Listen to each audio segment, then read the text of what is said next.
Prosenjit Chatterjee mister industry, এই কথাটা আমরা কম বেশি সবাই জানি, সবাই শুনি যে প্রসেনজিৎ চট্টোপাধ্যায়কে মিস্টার ইন্ডাস্ট্রি বলা হয়।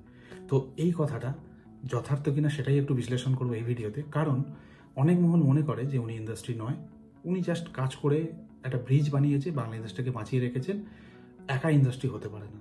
কিছু কিছু লোক মনে করেন যে সময় কেউ ছিল না, বিশেষত অঞ্জন চৌধুরী যখন মুভি করা ছেড়ে দিলেন, যখন উনি স্ক্রিপ্ট রাইটিং বন্ধ করলেন, তারপর থেকে একটা ভাঁটা চলে এসেছিল। সেই সময় স্বপন সাহার হাত ধরে, হরনাথ চক্রবর্তীর হাত ধরে প্রসেনজিৎ চট্টোপাধ্যায় যে লেভেলের কাজ করেছে তা সত্যি অন্য কোনো হিরোর পক্ষে হয়তো সম্ভব ছিল না।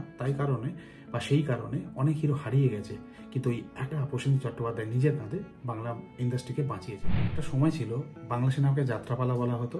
বিশেষত শহর মফস্বলের মানুষরা তারা দেখতেন না বাংলা সিনেমা। যদি বাংলা সিনেমা নিয়ে কথা বলতো বা কেউ কথা বলতে প্রথমত সাহস পেত না যে আমরা এই মুভিটা দেখেছি, এই মুভি নিয়ে কথা বলবো, সেই ব্যাপারটা ছিল না। কারণ বললে হাসতো। তখন সেই সময় শাহরুখ খান, সালমান খান বা অন্যান্য যারা হিরো রয়েছে বলিউডে, তাদের একটা বেশ ভালো সময় ছিল। তাই নিয়ে মানুষ কথা বলতে বেশি পছন্দ করতো, কারণ সেই লেভেলের কাজ, সেই লেভেলের স্টোরি, গান মানুষকে ভালো লাগতে বাধ্য করতো।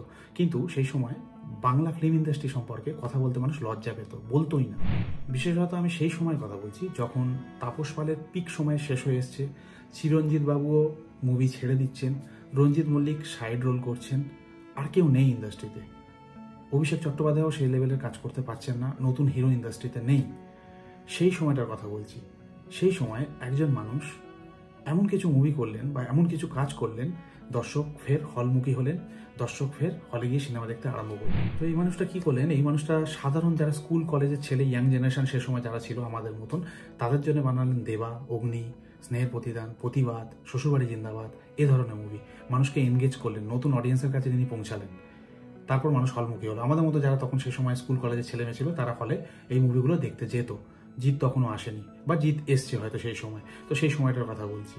তারপরে অন্যান্য অডিয়েন্স যারা একটু ম্যাচিওর অডিয়েন্স, শহরের অডিয়েন্স, তাদের জন্য তিনি বানালেন 19 এপ্রিল, চোখের বালি, এ ধরনের মুভিগুলো। তিনি কি কাজ করলেন যে আমাদের মতো যারা ইয়াং জেনারেশন তাদেরকেও হলমুখী করলেন তাদের মতন মুভি করে।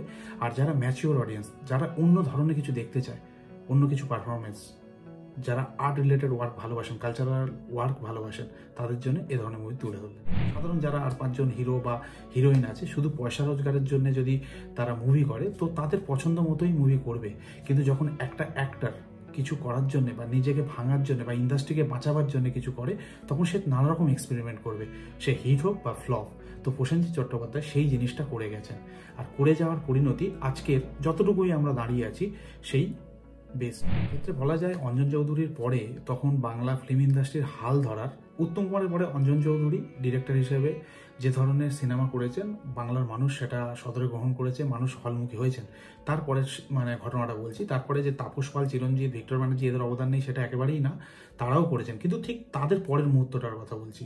সেই সময় একমাত্র প্রসেনজিৎ চট্টোপাধ্যায় একসাথে 3টে মুভি শুটিং একই দিনে করতো, শুধু হলে প্রসেনজিৎ চট্টোপাধ্যায়। সেই সময় এই মানুষটা একা হাতে একদিকে কমার্শিয়াল মুভি, একদিকে এ ধরনের আর্ট ফিল্ম করে ইন্ডাস্ট্রি থেকে বাঁচিয়েছে।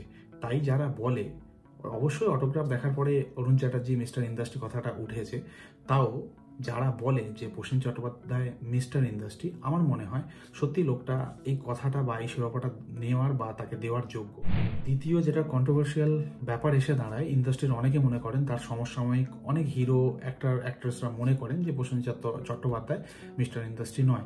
আর অবশ্যই এটা প্রসেনজিৎ চট্টোপাধ্যায় নিজেও মনে করেন না যে উনি ইন্ডাস্ট্রি। উনি মনে করেন একটা বড় ছেলে, যে বাড়ির কোনো কিছু হলে তিনি আছেন, সব কিছুতে তিনি আছেন। এটা প্রত্যেকটা ইন্টারভিউ যখন আমি রিসার্চ করি, ওনার সম্পর্কে জানতে শুরু করি, বেশ কিছুদিন হলো ওনাকে নিয়ে আমি রিসার্চ করছি, ওনার সমস্ত ইন্টারভিউ দেখছি, তো ওনার ইন্টারভিউ দেখে এই জিনিসটা আমার মনে হলো বা বুঝলাম যে উনি কখনো মনে করেন না নিজে এটা মিস্টার ইন্ডাস্ট্রি তিনি। আর অন্যান্য লোক কেন, তিনি নিজেই এই জিনিসটা বিশ্বাস করেন না বা মনে করেন না যে তিনি নিজে মিস্টার ইন্ডাস্ট্রি। কারণ তিনি এটুকু জানেন যে একা কখনো কিছু বিল্ড করা যায় না, কিন্তু মেন পিলার হিসাবে আমরা তাকে ধরতে পারি। সে কথাটার ইঙ্গিত ওনার ইন্টারভিউ থেকেই আমরা পাই। এ বিষয়ে বিতর্ক থাকতে পারে। একটা মানুষ সত্যি কথা পুরো ইন্ডাস্ট্রিকে করতে পারে না, টানতে পারে না। অনেকের অবদান রয়েছে, সবার ক্ষুদ্র ক্ষুদ্র প্রয়াসে একটা বড় জায়গা তৈরি হয়, এটা কেউ অস্বীকার করতে পারবে না। তাই প্রসেনজিৎ চট্টোপাধ্যায় নিজেও মনে করেন যে তিনি মিস্টার ইন্ডাস্ট্রি নয়, তিনি এখানে বড় ভাই বা বড় দাদার মতো কাজ করেন।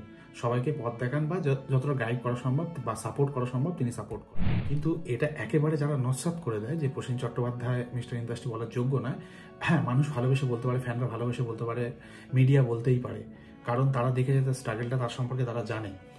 কিন্তু কিছু লোক আছে এই জিনিসটা হয়তো পছন্দ করে না যে ওনাকে বলবে, ক্রেডিটটা তাদেরও পাওয়া দরকার। অবশ্যই তাদেরকে ক্রেডিট দেয়, কিন্তু এটা কোথাও একটা বোঝার ভুল হচ্ছে।